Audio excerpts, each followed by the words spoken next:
You see, passion has to be greater than the fear. Mm. You have to love what you're doing and focus on what it is about what you're doing that you love, as opposed to focus in on the bad stuff.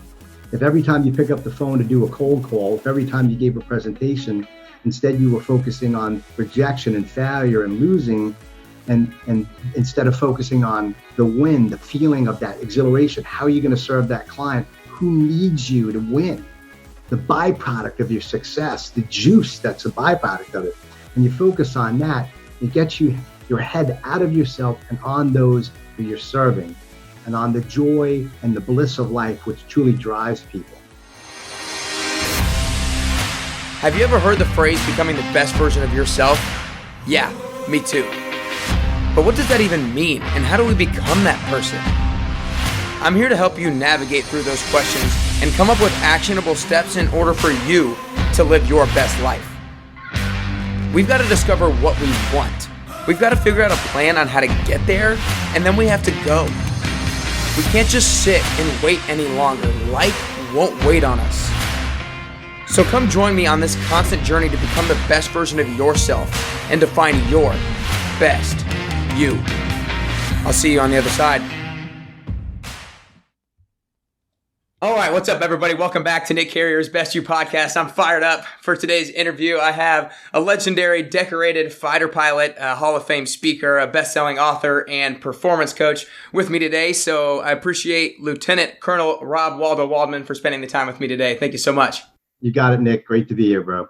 Awesome. Well, I know I'm going to get a lot of value from this, and I hope everybody else is super excited to listen to you as well. I got done finishing Never Fly Solo not too long ago, and super inspired by that book. So I know we're going to dive a lot into that, a lot of the stories that you share in there, and then maybe some of your current challenges and current struggles and how you're currently working on becoming the best version of yourself. But the way I want to start is just starting off by thanking you for your service, and thanking you for already being a little bit of a coach to me and helping me out with certain things that I needed help with and needed a little bit of correction on. So I want to start off by thanking you for that, and being by my side there. You got it. Well, the way I want to start really is because I feel like you've done so many different had so many different roles in your life. You started to start at Air Force Academy. You went to Air Force Academy. You went through pilot training. You were an instructor of an instructor's. You flew 65 combat missions in the F-16. And then you went to graduate school, got an MBA in sales and marketing. Now you're a business guy, and a performance coach and a best-selling author. So you have all these kind of roles and identities, if you will, that kind of require different skills and different expertises. Right. So what I want to ask for you is, what's the most important, or what are some of the keys to reinvent yourself and to evolve in a successful way? One, I think, is the most critical, and it has to do with our relationship, the ability to be coached, to be receptive to feedback, to ideas, to have insights and feedback from people who you build relationships with, who are smarter than you, hopefully have the same core values that you, or who are playing up a level. You know, to be the best you've got to be around folks who are doing what you want to do better. And building those relationships is so important. And, I went to lunch yesterday. One of my kid goes to a private school. I'm fortunate for that. And I build relationships with some of the dads, the wing dads that are there. I meet once a month with this guy named Josh. He's 47 years old. I'm 51. And we were sitting down yesterday over breakfast and just talking about ideas. And he's giving me some great things about his relationship with his wife and his kids. He's got 2 young girls. And it just sparked some ideas for me that I needed to hear with my own son and with my own paradigm of what I think is being a successful dad or a successful father, that made me more thankful for this relationship that I have with him. Now, I may make more money than him. I'm a little more successful business-wise. I've been doing it a little bit longer. But sitting down with him gave me ideas not just on business, but on life, how to be a better parent, how to be a better dad and a husband. So surrounding yourself with people and building those relationships and then acting on those relationships, showing up, having breakfast, being an empty vessel, being okay with criticism, not with judgment, because judgment is never good, but criticism on your performance, on your health and fitness, on how you're dealing with your relationships is so key. So that primarily is the most important portion of getting better. That's why I wrote Never Fly Solo, because you can't win in life on your own. You can survive solo, but you win with others. And that's the new paradigm of success. So that's number one. And I'd be happy to share others with you. Yeah, well, for sure. And I feel like I like the term empty vessel, going in with a lot of curiosity and just making sure that you leave the conversation having a piece of knowledge maybe that you didn't have beforehand. But is it basically like finding a gap in your life that you know you need a little support in, and finding somebody else who has maybe a little bit more knowledge or more expertise in that particular area and surround yourself with them? Yeah, that's great. So sometimes you know what you don't know, right? I know I'm not the greatest with technology. I know may not be the greatest with video. We did, before this program, we talked about Skype and Zoom, and we had some challenges and we got better. Hey, we both not kingpin at it, but we know that that's a weakness. But here's the kicker, Nick, and for the folks that are watching this podcast, need to realize it's often what you don't know that you don't know. It's when you're hanging out with somebody or you're watching a speaker or listening to a podcast or reading a book, and suddenly that light comes on and you say, wow, I didn't realize that. That is something I need to work on. I didn't realize how, fitness wasn't just about losing weight or leaning up or even getting more energy. It may be about how my homeostasis is working better. It may be how I could be more active in my life. It may be how I can come up with new ideas. A lot of times, that book that's right behind you, I wrote while on a recumbent bike.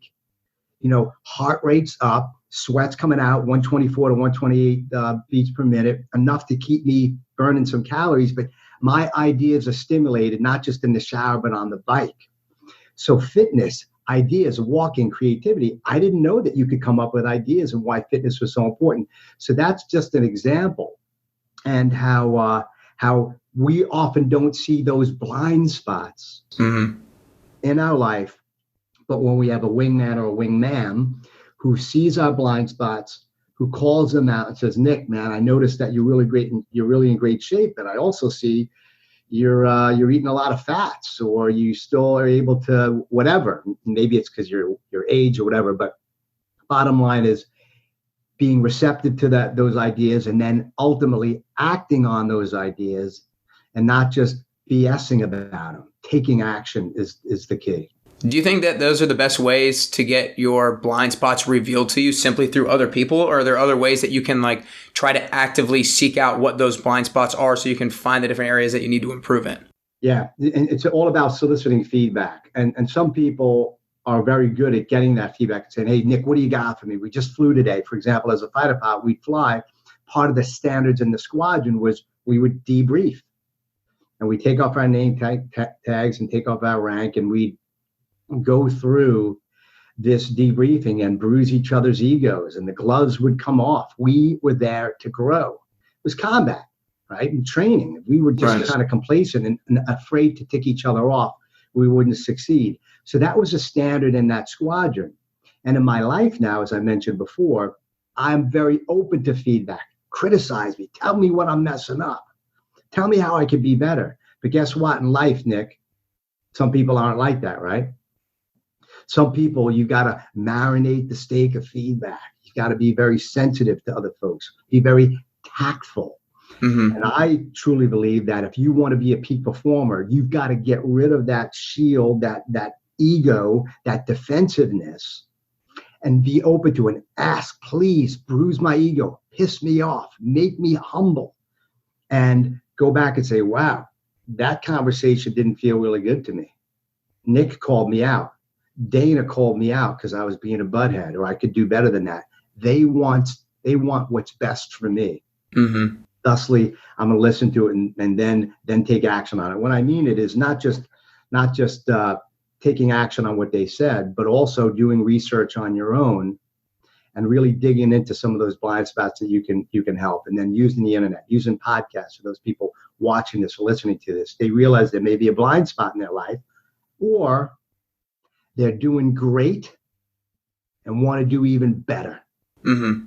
And that, my friend, is what a high performance mentality is, right? I want to do better. I want to avoid complacency. I want to wake up tomorrow knowing that I'm the best version of myself today because I took the action the last 24 hours, week, or year.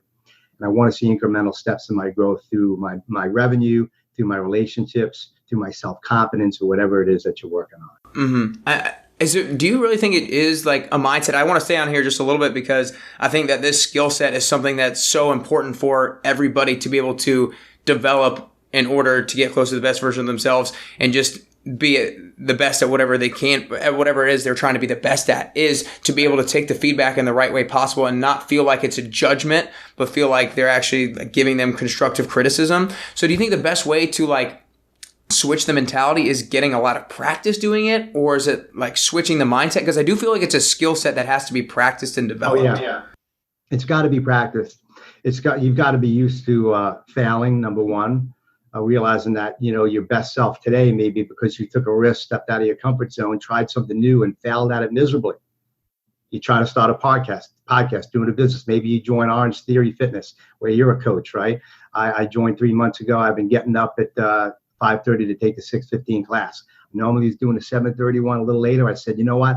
I want to take action on getting up earlier, not just because I can get more out of the way and leave more breathing room in my day, but because it's hard to do, right? David Goggins, a Navy SEAL, really amazing guy. And he's like, do something hard every day. I'm like, what can I do that's a little bit uncomfortable, that causes discomfort in my life, to say, I'm going to get up here and make a difference and do this.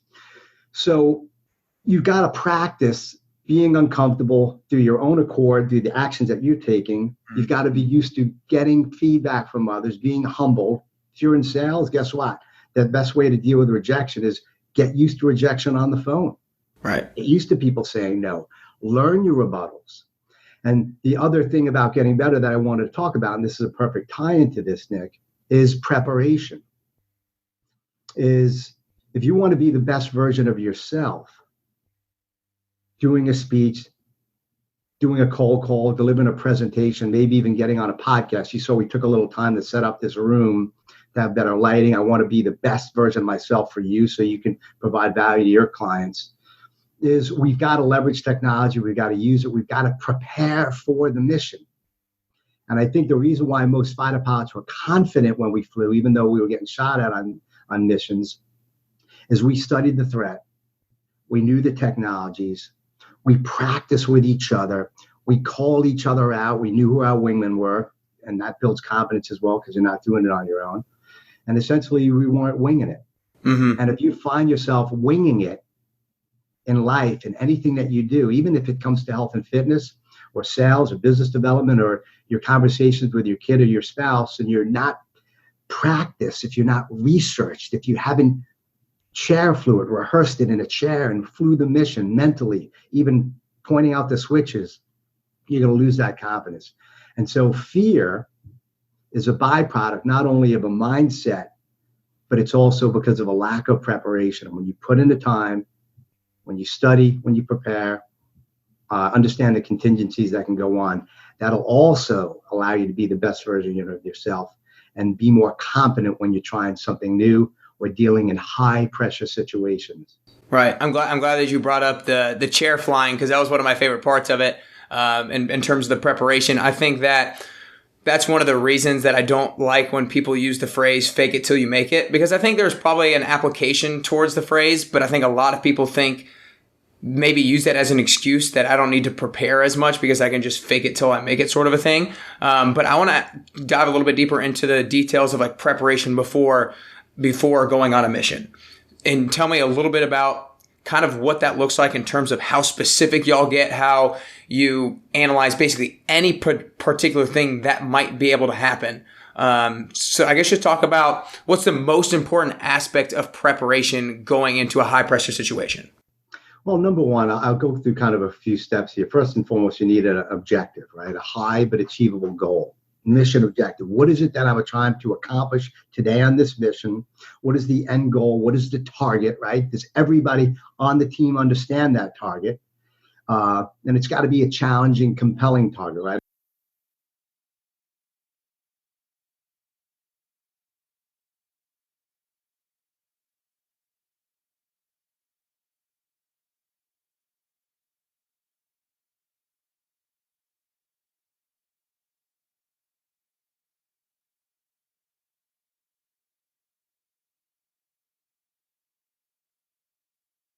when you have a high achievable goal and everybody understands that goal, it's crystal clear and you know the true north. You know what you're trying to do. Now, that could be something that you're trying to do today.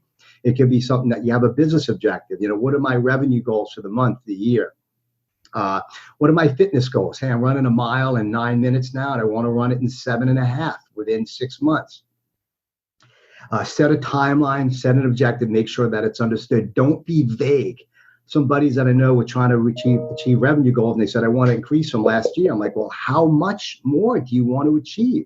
Mm-hmm. I made $100,000 a year. Then I said, what would it be like to make 200, then 500? Then I said, what if I broke 1 million?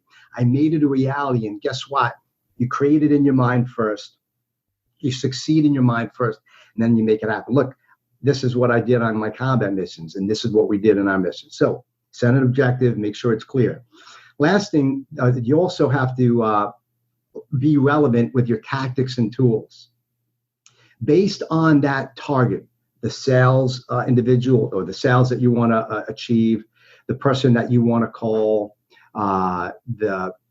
maybe the briefing that you're going to give to a prospect who's going to buy a product, or a presentation you're going to give to your board of directors. You've got to be able to be relevant and prepared with that. Research your customer, your target, leverage social media, leverage the media, leverage press releases. What technologies will you use? Are you practicing them? Are you using a slide rule calculator, so to speak? Or are you using the best, greatest technology that will be your wingman to help you deal with or make you more efficient, deal with some contingencies as well? So technology can be an important wingman, and then also being, like I said, being relevant with your clients and prospects, not winging it. When we talked last time, we've got to study each other. I've been on your website, you've been on mine. You can't fly by the seat of your pants. So understand your environment, build a relationship, practice at that as well. And then last and not least, you want to always ask what if before walking out the door, strapping into your jet to fly. Sales call, business meeting, relationship with your wife, conversation that you're going to have, a negotiation, etc. So what if the technology fails, right? What if a missile comes? How am I going to defeat it? What if my radar goes out? What are the alternate airfields? Who's taking over today if I get shot down? Find out the common missiles that will come, and then have a plan to back you up if that contingency does happen. Now, you can't anticipate every one of the contingencies, but I'll tell you what, when we flew, we spent a lot of time on those what ifs. Yeah. So think about what those what ifs are in your personal health, your fitness, whatever endeavor you're going to be going for. Right. I like all those, but I really like the what ifs, and it made me think about a podcast that I did in the past with a former sports agent, and she talked about a lesson that Tiger Woods gave one of her clients, Billy Horschel, and Tiger said that he sometimes visualizes failure, like visualizes missing a putt or shanking a drive, and then visualizes what he's going to do to combat that and come back from it. And I feel like, in a sense, that's kind of like thinking of what if the negative situation happens, how can I visualize myself actually coming back from it on the other side of it? And that extra step of preparation, I think, is what a lot of us probably don't do in terms of preparation. 100%. When I was getting shot at in combat, missiles launched at me, I practiced them on the ground. I envisioned them coming at me. What were the maneuvers? What were the radio calls? Where were my hands going? And then I went through it over and over again so that I knew what to do in combat. Same thing for any strategy. If I'm going to do a cold call, what if they ask me about price? What if I can't get to the decision maker? What if I'm giving a presentation and my PowerPoint fails? Or I'm doing a keynote speech in front of 2,000 sales reps with Dell computer. What am I going to do if the PowerPoint fails or my mic goes out? What's my backup plan? And then envisioning what you need to do. And then this is where, when you chair fly with others, and this is important for the folks listening and watching this, don't just chair fly on your own. Chair fly and rehearse with experienced people who are doing what you've done, who you can learn from, who could say, have you thought about this? Have you thought about this contingency? Or, hey, here's another technique that you can use to better deal with this objection, this contingency. So be careful kind of being in your own zone, solicit feedback, study what they're doing. That will also give you ideas, tools, and acumen on how to be better as well. Yeah, I like that. I feel like I could talk about this stuff all day long, but I want to get a little bit into kind of fears and specifically into some of your stories, because I feel like overcoming fears is just one of the biggest things that everybody has to be able to do in terms of reaching the next level. So I want to talk about a couple of your fears. About fear of heights. You have to jump off that 30-foot diving board in order to graduate from the Air Force Academy. And then you also have, I don't know if we would say you would overcome it, but you had claustrophobia, and I guess you've overcome it. But I want you to talk about how we can actually start attacking our fears in the best way possible in order to overcome it. But first, talk about a little bit about those kind of two different fears. And actually, let's go into the scuba diving incident to start, and then we'll go more into the fears. Roger that. Well, for people that don't know, 3 years of my 11-year flying career, I had an incident where I was scuba diving 30 feet under the water. My mask separated. I inhaled a whole lungful of burning, stinging salt water, freaked out. Never been scuba diving before, by the way. Thought it was easy. It wasn't. I wish I paid more attention to the mission briefing, right? And so, long story short, I had a panic attack underwater. Thought I was going to die. Worst experience of my life. And I got out of the water and said, I'm never doing that again. And then a few days later, I'm back in the cockpit flying a training mission in the T-37. Weather was terrible. Couldn't see the sun, couldn't see the ground. And I had that same panic attack that I had a few days before. But instead of being 35 feet under the water, now I'm 35,000 feet in the air. And thought there was something wrong with my oxygen, but there was everything wrong with me. And so realized at that moment I had claustrophobia. I'm like, I got to get the hell out of this plane. I'm freaking out. And so I broke through that. It was very, very difficult. It was the longest, most difficult mission of my life. I was flying with somebody else, fortunately, and I was able to land. And then I said, holy crap, how am I going to deal with this? And so for the next 8 years, every single time I strapped it to that jet, I had this new paradigm of what success was. And it wasn't fun anymore. Flying became tedious, became fearful, because I was always afraid, especially when I was in the weather, when I was socked in, especially when it was at night and I couldn't see the ground. And basically, I had to deal with this fear and doubt and uncertainty that threatened to paralyze my ability to do what I love more than anything else, which is to fly jets.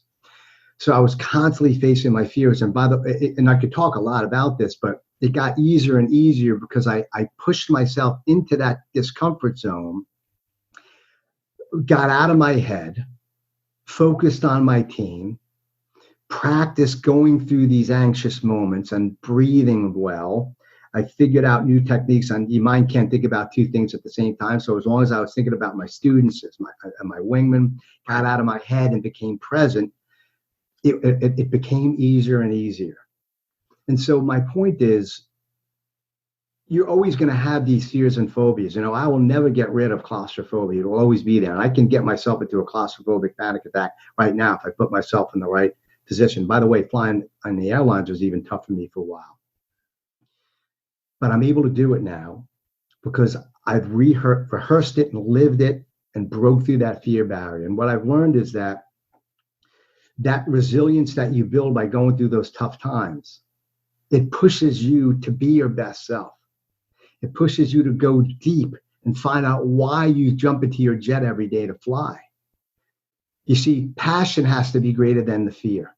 You have to love what you're doing and focus on what it is about what you're doing that you love, as opposed to focus in on the bad stuff.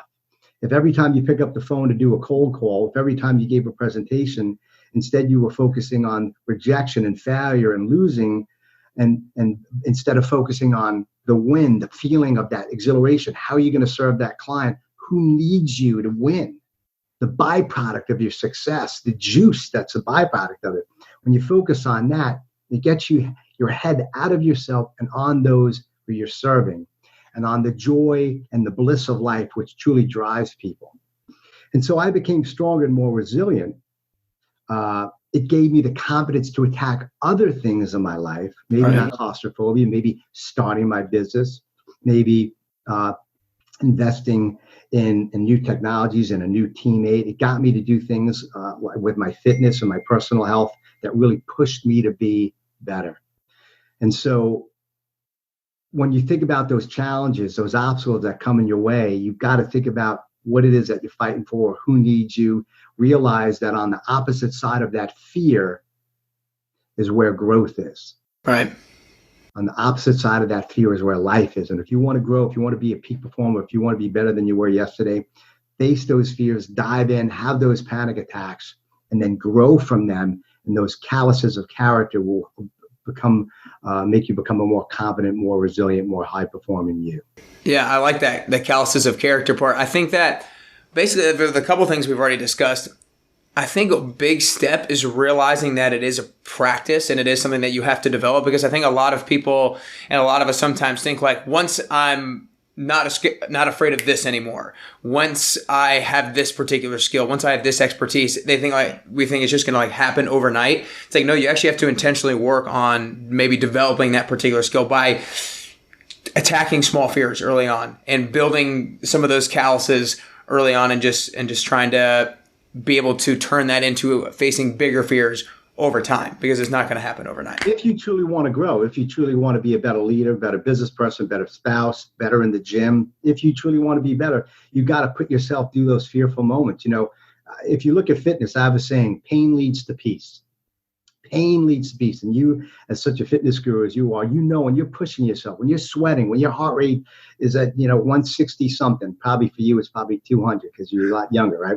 When you're at that limit and you're going through the pain, when you're trying new exercise, when you're in the end of that 5-mile run and you're saying, I want to push myself for the last 2 minutes and go all out, right? That last 30 seconds or a minute when you're doing all out on that treadmill.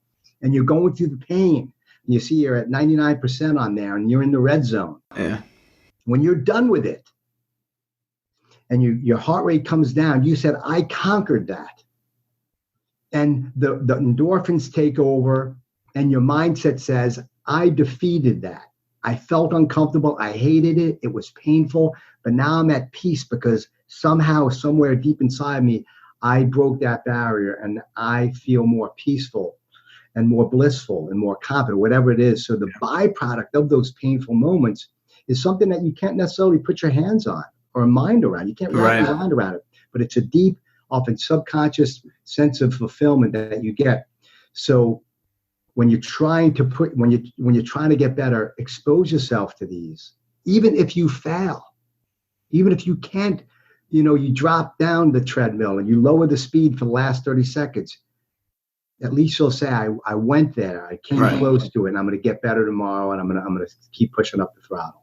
Yeah, I definitely feel like that's like just one of those feelings you have to experience. You can't even necessarily give it the justice by just talking about it, for sure. But I want to kind of go into like when I think a lot of us feel overwhelmed every single day. We feel like we have so much on our to-do list to complete, and I kind of want to go into the story of when you were flying and you lost your wingman. You were on a mission flying from Saudi Arabia, crossing over to Iraq, and you went up and you ended up being on the wrong channel and lost them. And basically for a few minutes we're scrambling, trying to figure out what it was. And I think the phrase that you use is task saturated. So I want to ask you about how we can best approach those scenarios where we feel super overwhelmed, and maybe is the way to do it by finding out what the first priority is, going there and then going down the line. I guess just how do we attack those overwhelmed situations? Yeah. We all experience it in our business and our lives. The to-do list is getting bigger and bigger, and it's easy to, when you're so overwhelmed with so much to do, not to do anything. You just kind of abort and say, I'm not even taking off today. Just going to go take a nap. And that's not the way you win. A few things, a great couple tactics that are really important. Number one, you got to manage your action items in bite-sized, snackable chunks. Chip away at them. If you look at the full list, you're never going to get it done. Right. But if you prioritize that list and put the most important strategic items up front, the ones that are going to truly move the needle, be the leverage point in creating a success in your day, a win, increased revenue, launching your website, writing your book, going on a date night with your spouse after a bad argument. I don't know, whatever it is.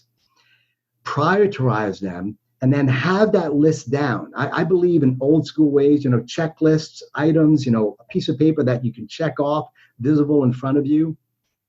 And then also procedurally, when I was flying, in the heat of battle, you're going to forget things. When you're going to be at night, when the missiles are coming, when the pressure to perform is there and it's not practice anymore, when it's real, you're going to naturally forget some things, some procedures.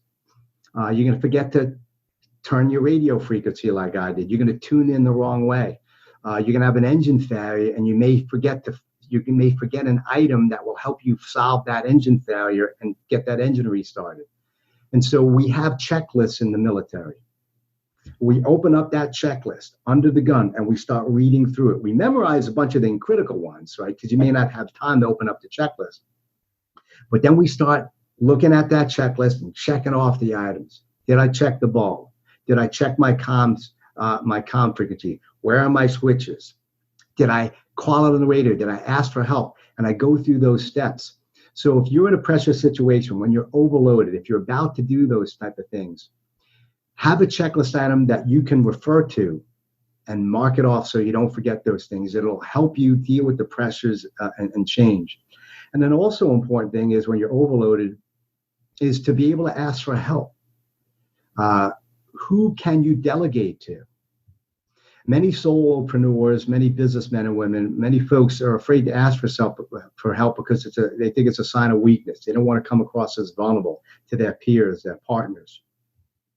But when you hit a certain saturation point where you can't do any more, and you have somebody on your team that you built a relationship with, a vendor partner, a spouse, a friend, a business associate who's in your office that you invested in, an administrative assistant, which, by the way, is a key to my business success over the last 7 or 8 years when I brought one on full time. Mm-hmm. Now you can delegate. Now you can train him or her to do the job. Now you can say, I need to focus on these near missiles. These things are going to shoot me down. Or here's a target of opportunity I must go to. I can't deal with the phone calls. I can't deal with anything else. I've got to be focused on this. That is how you also can overcome the challenges of a very busy day and a very overwhelming week. Yeah. Okay. Some things to think about. Who can you go to that can help you get things off your plate? And by the way, it could be a virtual assistant as well, a piece of technology. Mm-hmm. But those are some tools and techniques that'll help you deal with that. No, I like those things a lot, for sure. Prioritize and have somebody else around you that might be able to assist you in the process, drop the ego. But I want to, so there's a lot of great stories, a lot of great experiences, and then a lot of great lessons from these. And that's one of the reasons why I like the book so much, because you start basically every chapter talking about an experience that you've had and the specific lesson that you've learned from that experience. And I think that is what a lot of people need to do in terms of evaluating different things that they've gone through and how they can learn from them and how they can start to take action on those particular things. But what I want to ask you is, since you wrote the book, what are maybe one of the biggest lessons or biggest aha moments from the book that you would, like, looking back on it, like to put in there? That are in the book that I'd like to put in there? That are not in the book, like you've learned since the book was published. Yeah. Okay, great question. So one of the things is the power of a mastermind. Have you heard of what a mastermind is? Yes, sir. Those people that don't know what a mastermind is, it's a group of like-minded individuals, peak performers like you, somebody or a guy or gal, maybe a group of 5 or 10 of you, maybe 3. I just met with a new mastermind. We had 3 in our meeting this past week, who have your same values and core: integrity, service. They have that same juice inside of them to succeed, work ethic, etc. I.e., you don't want to have it in your mastermind group somebody who's really smart but it's a slacker. Right. You're into health and fitness. If they're kind of way overweight and have no care about their health and fitness, and you do, probably not the best wingman or wingman to have in your group. So you want to get together with some of these folks and then share ideas, share best practices. And we talked about this before, who are going to give you constructive feedback, call out the blind spots, who have your back, check out your 6 o'clock, the blind spot that you may have, and then get together with them and just take your mask off and go deep. And so that has been instrumental in my life on creating new business ideas, new ideas on my relationship with my son and with my family. Find a mastermind group, invest in them, seek them out, and work on them. And I have something called an ACE video series that I'd be able to share with some of you on that power of the mastermind. That's an important one. Let's see, a couple others is to make sure that you're reviewing your victories. Review your victories. Sometimes if you look in the future, it can be easy to be overwhelmed with your life. You know, you're in your mid-20s or so, Nick. You've got a whole future. You're building this podcast. You got so much energy and vitality. I respect the living heck out of you. I wish I had your smarts and aggression when I was younger. I was flying a jet, which is probably almost as cool as doing a podcast. I mean, so I get it. I get the juice that you're in you because we're very much alike. But you also have to look back on your life, on your week, on your quarter, on your year, and say, what did I do this past year that I accomplished? What objectives did I set for myself and I achieved them? Sure, I didn't lose 25 pounds, for example. But hey, in the last 6 months, I lost 10. If your goal is 25, don't beat yourself up if you didn't lose it. Look back at what you won to leap forward to achieve that success. You with me? Mm-hmm. Okay. And so pat yourself on the back. Take time to celebrate those rewards and fill yourself with the vitality and the bliss necessary to continue to move forward, because it's easy to be overwhelmed when you're pushing yourself to achieve goals and you're coming across obstacles. We always make incremental steps every day. Yeah. Is there a particular biggest challenge that you have right now, or maybe like I need to learn a particular lesson or a particular skill that I do not have yet, but I know it's going to make a huge difference in my life. It's going to be a game changer. Like, is there anything that jumps out at you in terms of a particular lesson or skill to learn or develop that will be the biggest game changer for you right now? So for me in my business, you know, I do very well. I run a 7-figure speaking business. I've been doing it for 16, 17 years. I speak with the biggest companies in the world, the Denver Broncos football team, a lot of different great clients of mine. But I do realize that I also need to expand my skill set into being a coach for other speakers. That's something that I really, really want to do. I'm inspirational. I have a lot of ideas when it comes to building a business, building a brand, but there's a little, you know, negative devil that's kind of saying, don't take the risk. You know, it's too much work.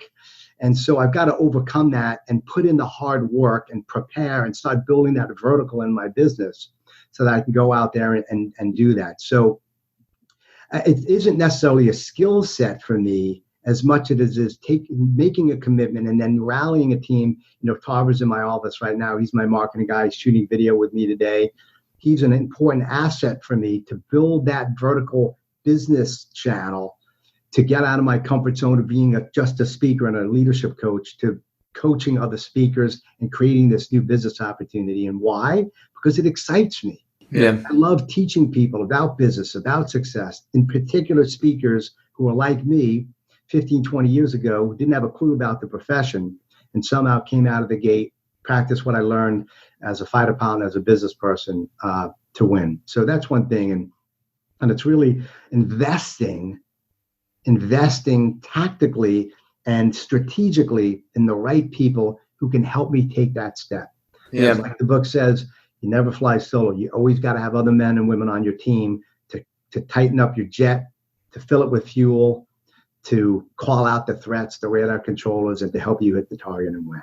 Mm-hmm. I like that because, I mean, you have to, I feel like in a sense you kind of know what to do, but just haven't necessarily taken that leap yet. And I really liked the attitude plus action equals altitude thing, because I think that just taking action on things is one of the biggest separators between winners and people who aren't winners. And I think that for a large portion of things in our life, we know what to do, but we don't necessarily do what we know. And I feel like in a sense, that's almost like something you're experiencing with wanting to take that next leap of coaching coaches. So what is it going to take? I mean, I feel like you shared a little bit with like surrounding yourself with the right people and the right knowledge, but what is like a more of a grandiose lesson in terms of how can we start taking action on those things that we know we should be doing but aren't? So one of them is, and I just mentioned it before, is about breaking it down into digestible chunks of actionable items and not being overwhelmed. It's very overwhelming to starting a business, to starting a new fitness routine, to do something unique in your life or your business that you haven't done before. So breaking it down and compartmentalizing, and Tarver's here, he's probably laughing to himself about it, because we have to sit and say, okay, step 1, step 2, step 10. What are the priorities? What do we need to do? What technologies do we need to do? What courses do we need to take? What processes do we need to implement to make it happen? And the courage to do that comes when you commit. The courage says, I'm in, I'm going to do it. I'm taking the leap. I'm jumping in the jet, even though I'm claustrophobic. I'm jumping off the diving board that's 33 feet, even though I'm massively afraid of heights, because it's going to help me get into a cockpit. The actions must be taken, and the action will create joy, and joy, or actions will create results, and then results are going to create joy in your life. So I've got to break them down, compartmentalize on them, and execute on them one at a time. And I make excuses once in a while. I get too busy with my business. All right. And sometimes we get too busy in our life to actually take those actionable steps. And if that happens continuously, it'll erode your self-confidence and kick your butt. And you can't have that. So you got to look at yourself into today and say, what action am I taking?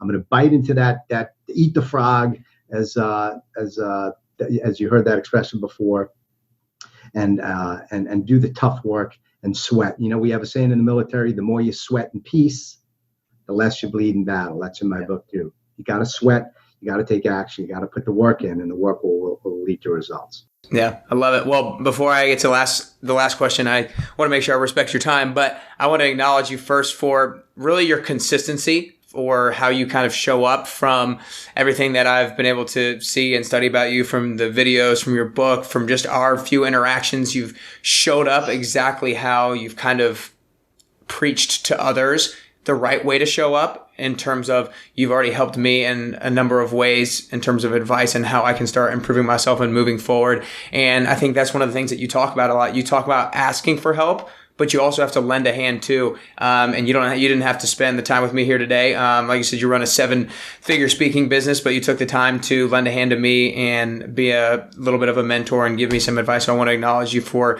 showing up consistently. And I love, one of my favorite quotes in your book was, sustained success comes from, or requires, sustained focus. I think that's super important. And I think that you are such a role model for that. Yeah, no, I appreciate that. And I have to tell you, you know, I researched you, and our relationship came about from, I think, your aunt or somebody, right? And she reached out to you. She saw an opportunity for us to connect. And I'll tell you, success is relative. Just because, quote unquote, I may have a successful business and doing X, Y, and Z in my life doesn't make me any more of a success than a young man like you who's out there hungry, building relationships, taking incremental steps in your life, Nick. I see you all over social media. You're emulating excellence every day, and that to me is inspiring to me. I love meeting people like you, because you help me be a better version of myself. It makes me feel good to coach a guy like you, but it also makes me realize, hey man, I got some weak areas in my life. I can learn from this young man. We often may put down younger people, millennials, or whatever you call it, but we all have something to give.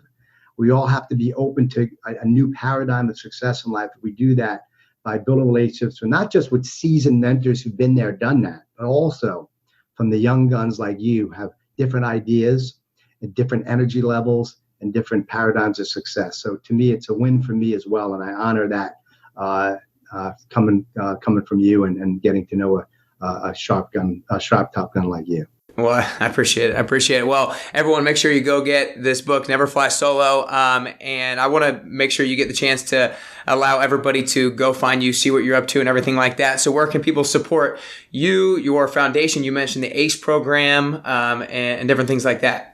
Yeah, so if you go to yourwingman.com, there's some little sign-up things in there. You can learn about me. I've got a bunch of videos there. And if you have your cell phone and want to get a copy of Never Fly Solo, for example, it's a New York Times, Wall Street Journal bestseller. It talks about all the tactics that we shared today, and then a lot more about dealing with fear and knowing when to quit and how you prepare for your business visions. If you text the word wingman to 44222, 44222 in the 2 box, put Wingman in, put your email address in. I'll send you the audio book. It's $20 on Audible. I'll give it to your entire audience for free. And you'll also get enrolled into what I call my Mission Ready program, which is 5 videos, a subcomponent of that ACE program, and some kick in the butt videos that'll kick you in the butt and get you to take action and put your turn your fear into focus and accelerate your success. So that's some ways. And then you can reach out to me on social media at Waldo Waldman as well. Perfect. Well, I really appreciate you offering that to everybody. Well, real quick, then the last question I always ask all my guests is, I believe becoming the best version of yourself is a constant journey and a unique journey. I think the way that I'm going to become the best version of myself is going to be different from the way you become the best version of yourself. So I want to ask you personally, if you could currently work on or do 3 things to get closer to the best version of yourself, what are those 3 things that you could do or work on? Number 1 is be a better listener to my wife, my spouse. Focus on her more and listen more and try to nurture that relationship. You could say I could do the same with my son, although we have a great relationship. I can always do a lot better with that. The other thing is having being more disciplined around my schedule. I'm a pretty disciplined guy. I'm a military guy. People say, I don't know how you do what you do during the day. My business is pretty consistent, but I still feel like I'm being complacent a little bit in certain areas. I know I could have my day tightened up and more actionable. That's another one. Then the last one would be a little bit more discipline with my health and fitness. I work out around 4 days a week, but I need more discipline to say no to that chocolate ice cream, right? Yeah. I need more discipline to say no to the piece of chocolate. I think chocolate's a food group. Yeah. I sell out a little bit, and I just need to just have the discipline to say no. Not saying that you have to be perfect. There's going to be cheat days or whatever. But at 51 years old, my twin brother just lost his best friend. Was a bodybuilder and a fitness champion. He was only 60 years old, still young, but he's in great shape. But he also had some health issues that he could have worked on a little bit more. If he had a little bit more self-discipline in certain areas, who knows what could have happened. So I don't want to be a statistic in that regard. I think my horsepower will come from that discipline and mindset as well. And so those are some 3 things that I think I can work on. And just know that all those things will impact your business as well. It doesn't have to be a business victory to impact your business. And it doesn't have to be a health victory to impact your health. They're all intertwined. They all impact each other. The holistic experience we have, it's all interrelated. One win or loss in one area of life can affect the others. So be holistic and multidimensional as you become the best version of yourself. So. Well, those are 3 great things, and I think that last lesson is honestly one of the most powerful lessons that you can share, because I think that's one of the things that I struggle with too. I think it's one of those things where if I don't see a specific result after doing a certain action item, then I don't see the importance of it. But a lot of times it'll show up later. It'll show up in a different area of your life. Exactly. Well, Rob, I really appreciate it. Waldo, I really appreciate it. I hope you have a great rest of your day. Thanks for spending time with me. God bless you, Nick. Push it up, and it was great to fly with you. All right, back at you.